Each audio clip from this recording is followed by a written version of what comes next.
how you all doing? Welcome back to my channel. So today I'm filming my February and March reading wrap-ups. I have a lot of books to talk to you guys about. I'm not gonna go into a lot of depth about the books that I read in February because it was the BookTube games and I vlogged the entire month of February. So if you want to know more kind of like in-depth thoughts of what I read, you can go ahead and watch all those vlogs that are up on my channel. But I'm just going to be showing you what I read and talking about star ratings and stuff like that. So the first two books I read in the month of February were The Dream Thieves and Blue Lily, Lily Blue, both by Maggie Stiefvater, Book 2 and Book 3 in the Raven Cycle Quartet. I love these books so much. I flew through them during February. They were the perfect books to read during the BookTube games. And if you don't know what the Raven Cycle series is about, it's basically about this group of 4 boys called the Raven Boys. Gansey, Adam, Ronan, and Noah. Gansey is on the hunt for this old Welsh king because he thinks that he will grant him a wish if he awakens him. And we also follow Blue, who is born into this family of psychics, and she kind of joins their journey and helps them try to find this Welsh king. It's a really good series. I highly recommend if you like character-driven stories and really atmospheric reads. I gave The Dream Thieves a 4 out of 5 stars, and I gave Blue Lily, Lily Blue a 4.5 out of 5 stars. The next book that I read was The Poet X by Elizabeth Acevedo.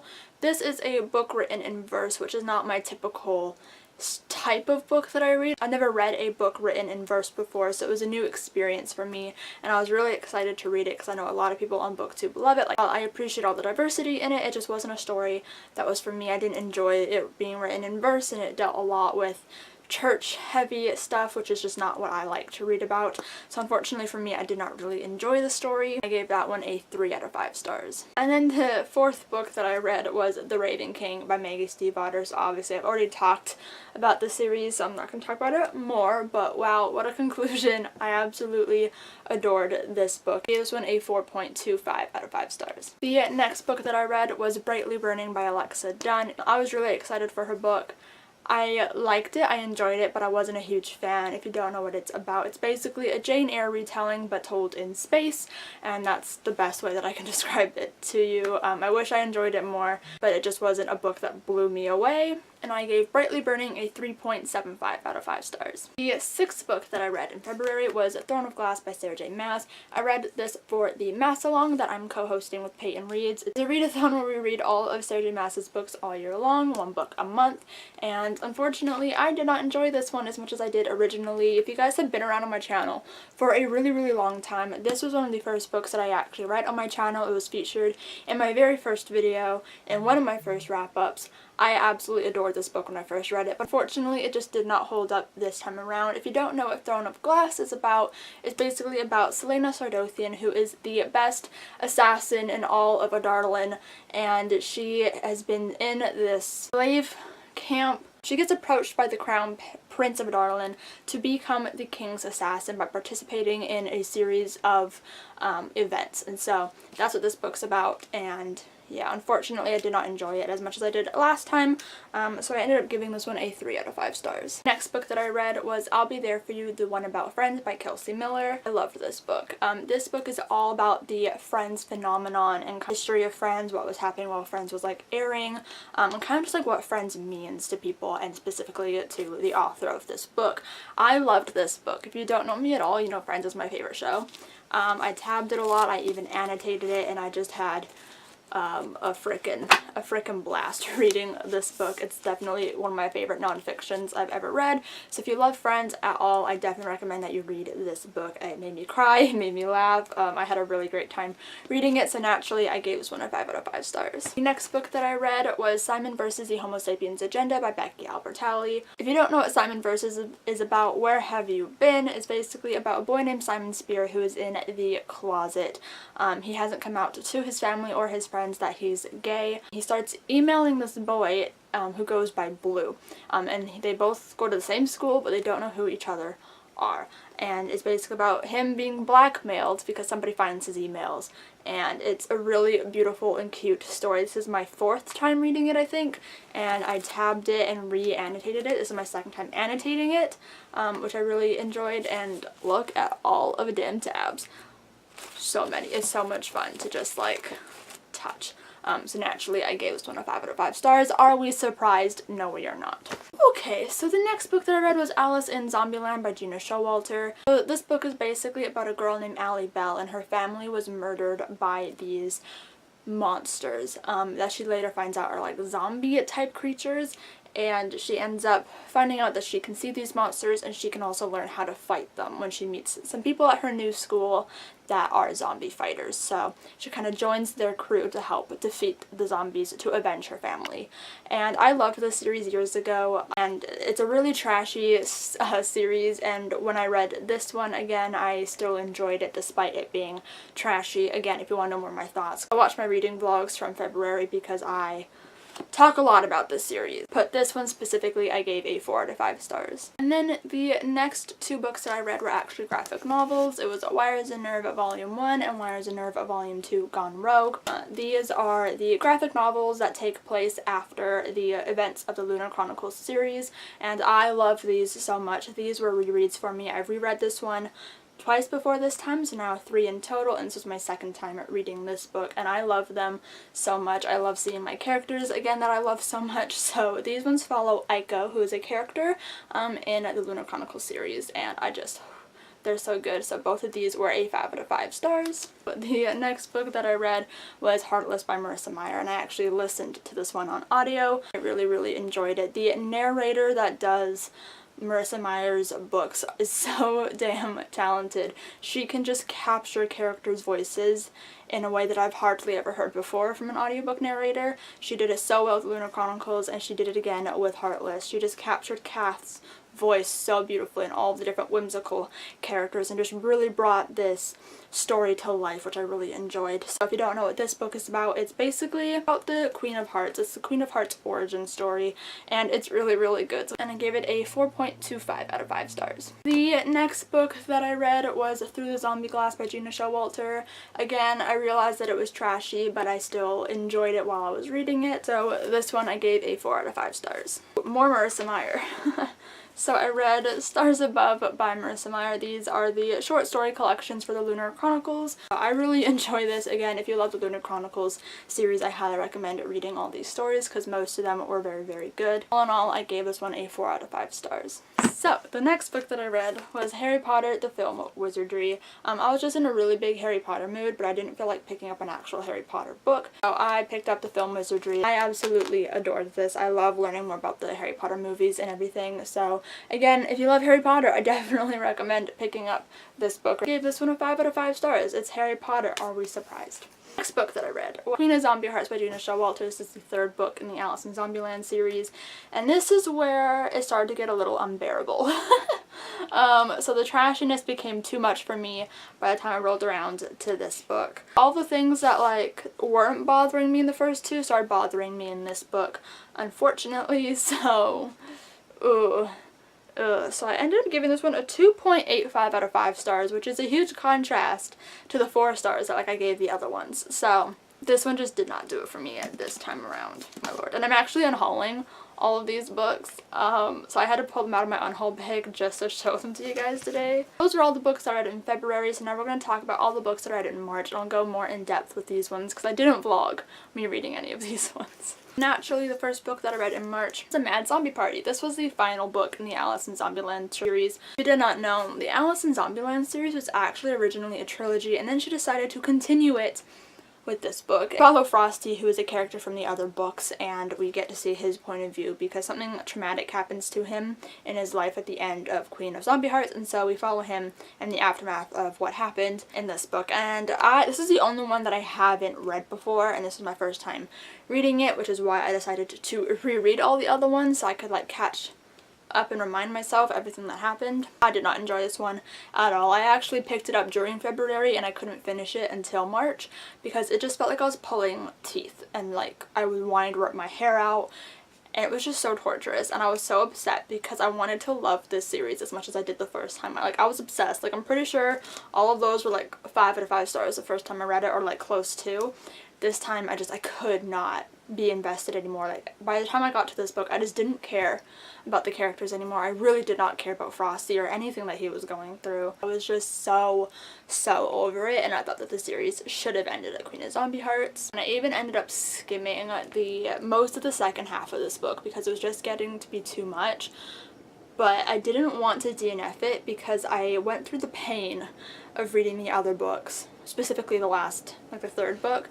I went through the pain of reading that, and I was like, I've come too far to DNF this book. So I just pushed through it, but it was a struggle, and I ended up skimming a lot of parts of it and mainly just focusing on dialogue. My absolute least favorite part of this book was at the end of each book there's a note from blank, normally from Allie, who's the main character, but this one they decided to do a note from like all of the characters, or at least like all like the main characters, and it was basically just like telling us about their lives like 10 years after this book ends or something, and I just thought it was so ridiculous. We did not need to know all of this information. We didn't need to know about their marriages and their children. Like, we didn't need to hear about that, and I was just so annoyed because it sounded so dumb and so unrealistic and so like stupid that I was just like infuriated, and it just like it just like solidified my like hate for this book. But surprisingly, I still gave it at least a 2 out of 5 stars, although now that I'm thinking about it, it probably deserved less than that. But after reading all that, I needed a book that I knew that I loved and that was just like fluffy and easy, because that book low-key put me in like a reading slump. I just didn't want to read after reading it because I was just like, what if I don't like whatever I read next? And so I picked up the Fill-In Boyfriend by Casey West. This is a book that I read maybe in 2017, and I really enjoyed it. I thought it was a really cute and fluffy book. It's basically about this girl named Gia, and she's taking her boyfriend to her prom at her high school, and she's really excited because all of her friends think that her boyfriend is fake because he's a college student and they've never met him before, and they think that she's like fabricated all of their photos and such. And so she's really excited to take him to prom and be like, look guys, he's real. But then he breaks up with her in the parking lot, which is just such a douche move, but whatever. So he breaks up with her in the parking lot of her prom, and she's like, crap, what do? I can't walk in there without a boyfriend. They're gonna think that I faked it all. So what she does is she finds a boy in the parking lot who's sitting in his car, and she asks him to be her fill-in boyfriend for the prom and to act as if they are dating and act as if he is this person that she was dating. And then, you know, obviously they end up continuing to hang out and fall in love, and it's just a cute, fluffy, simple story that I just really enjoy. I ended up giving it a 4 out of 5 stars. Next book that I picked up was Wonder by R.J. Palacio. Obviously, if you guys are on my channel at all, you know that this is my favorite book of all time. It is a middle grade novel about a boy named Augie, and he has a facial deformity, and he's never gone to public school because with all of his surgeries that he's had to do, it's just been too difficult for him to go to school. So 5th grade rolls around, and his parents decide that it's probably the best time for him to start public school because everyone is starting out at a new school. It won't just be him, he won't be the only new kid, and so they figured this is the best time for you to go. So he goes off to school for the first time and kind of has to deal with people judging him and bullying, and he makes new friends, and it's just like a beautiful story that's also sad but heartwarming and just so adorable, and I love it so much. This is my second time annotating this book, and I added tabs this time, which kind of ruins the choose kind that I have written there, but like you can still see it. And I just love this book with my whole freaking heart, and it is in middle grade, but you can read it at any age. I just think that it can teach you something at no matter what age you are about kindness and about just being a good human, and I just love it so much, and I cannot recommend this book to you guys enough because it's just such an amazing, beautiful story, and I will never get tired of reading it or watching the movie or talking about it because it's just my absolute favorite. I just love it so much. So obviously this is a 5 out of 5 stars for me. Like, I'm obsessed. The next book that I read was Afterworlds by Scott Westerfeld.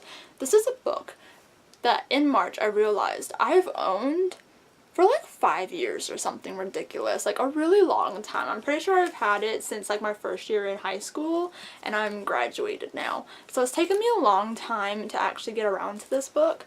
If you don't know what it is about, I think it's not really talked about that much on BookTube. So if you don't know what it's about, it basically follows our main character. What the hell is her name? It basically follows our main character, Darcy Patel, as she's publishing her very first novel. She moves to New York to kind of be involved with the whole publishing and writing scene and just kind of be there and feel like a real author. So we follow her story with the publication journey, but then in alternating chapters we also actually get to read her novel, which is actually called Afterworlds. So in all the chapters that are aligned with black, let me give you an example. So all of these chapters are chapters from her actual novel, whereas the other ones are from her actual story. So I enjoyed this a fair amount. It's not my favorite thing I've ever read in the world, but I really enjoyed Darcy's chapters and being able to kind of see what publishing is like for her and see her journey and all the struggles that she goes through with writing and all the self-doubts, and I found myself being able to relate to her character a lot, which I really, really enjoyed. But as for the chapters where we get to read her novel, Afterworlds, it wasn't my favorite. I enjoyed it for the most part, but if it was its own novel and I was just reading it, it wouldn't be my thing. It's a paranormal romance, which I'm not the hugest reader of anymore, and I just wouldn't enjoy it if it was its own story. But because I was invested in Darcy and her story, and I was interested in that, I became invested in her actual novel because I knew that she wrote it, and so that helped my enjoyment. Also, if I'm being honest, I didn't really care for the characters all that much. Like, I was invested in Darcy as like a writer, from like a writer standpoint, but for her actual character and her actual personality, I wasn't that big of a fan. She was a little annoying and a little naive and just, I don't even know. I just didn't really feel that connected to them, and they just feel very, very forgettable, which is very unfortunate, but that's just the way that it is. Like, nothing about them particularly stands out to me. I really enjoyed reading this book. I had a fun time, and it was an enjoyable reading experience. And I also did just want to mention, because anytime I've heard anyone talk about this book, they don't talk about these things, but there's a female-female relationship in this book, which I was not expecting because someone talked about it. I wasn't actually expecting a romance at all in this book, so I really enjoyed that aspect. I thought that, like, I don't know, I just enjoyed seeing that. I enjoyed seeing her, like, come to terms, like, her sexuality and, like, you know, telling her parents and everything. So I just want to let everyone know there is a female-female relationship. I don't know what they actually identify as because it's never mentioned, but there are two females who are dating in this book. I gave it a 3.85 out of 5 stars. I just couldn't in good faith give this book a 4 stars, but it's very, very close to a 4-star. And then on the Overdrive app, I got another hold on a book in that I totally forgot I even put on hold. But I got the What If It's Us audiobook in, and I immediately was like, yes, I have to listen to this. So if you guys have not been watching me since last year, in November I read this book for the first time and I fell in love. I read it in one sitting. I could not put it down and I became obsessed with it. Look at all of these tabs. So freaking many, and I just would not shut up about this book. I wanted to reread it so badly, but I held myself off because there were so many other books that I needed to read and that I really wanted to read, and so I didn't pick this one up. But I finally got to reread it and I listened to the audiobook, and I love this story so much. I love Arthur and Ben and I love everything. So if you don't know what this book is about, it's basically about a boy named Arthur who's visiting New York for the summer and kind of living in New York for the summer with his parents as he's working at this internship at a law firm. And then we also follow Ben, who lives in New York, and he just broke up with his boyfriend Hudson, and so at the beginning of the book, see Arthur being like a tourist in New York, and then he sees this boy, Ben, and he's carrying a box. He's carrying a box of his boyfriend's stuff, and he goes into the post office, and Arthur just feels this necessary drive to follow him into the post office and strike up a conversation with him because he just thinks he's so cute. Arthur does not get his number or even his name, so he has no idea who he is, and they end up being split apart and they don't see each other. So this book is basically about them trying to find their way back to each other in New York, and then it's about them trying to, like, make the relationship work while they are living in New York, but then they're like, well, Arthur's moving back to Georgia. So it's a really beautiful story. I absolutely adore it. And obviously I gave this one a 5 out of 5 stars, but in terms of like the actual audiobook itself, I enjoy the narrators when they were narrating just their characters. So we had 2 different narrators, one for Ben and one for Arthur, and I liked when they were just narrating their specific characters. It's when they started narrating and doing dialogue for the other characters that I didn't like them as much. They made all the girls sound really annoying, and I just didn't like the voices that they had, and they also didn't differentiate the voices very well for the other characters. I got confused quite often and not knowing who was talking. It wasn't my favorite audiobook, but I still enjoyed it. But if I were to rate just the audiobook experience, it probably would be closer to like a 4.5, 4 out of 5 stars, but I'm just rating this on story, so 5 out of 5 stars. So those are all the books that I read in February and in March. I hope you guys enjoyed this video. Comment down below and let me know what you guys have been reading recently. I'd really love to know. Give this video a huge thumbs up and subscribe if you have not yet already, and I will see you guys next time. Bye!